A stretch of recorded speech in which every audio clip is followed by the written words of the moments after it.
بيان باسم مؤتمر ستار ناحية شلآغا إلى الرأي العام وضمن الحملة العالمية للمطالبة بالحرية الجسدية للقائد عبد الله أوجلان بعد مرور 26 عاما على المؤامرة الدولية على القائد بمشاركة العديد من الدول والاستخبارات التركية.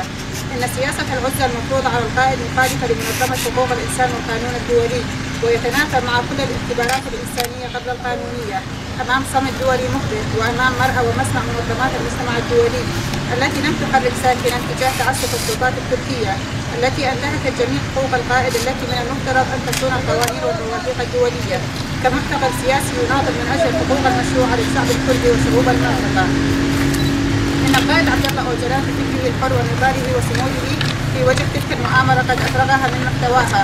إنه رمز حي للسلام وهو الوحيد القادر على تفعيله داخل المجتمعات.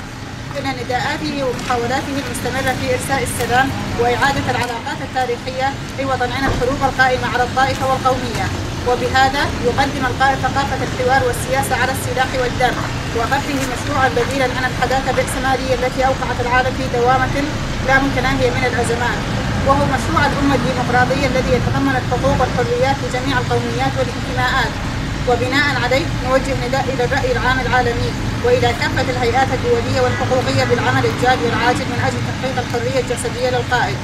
إننا باسم نساء شمال وشرق سوريا نؤكد رغبتنا الحقيقية باللقاء بالقائد عبد الله أوجلان لأن حرية القائد أساس تحرر المرأة، لا حياة بدون القائد. مؤتمر ستار ناحية شلآغا. بسرک جان نابه، بسرک جان نابه، بسرک جان نابه، بسرک جان نابه. جنجان آزادی، جنجان آزادی، جنجان آزادی، جنجان آزادی.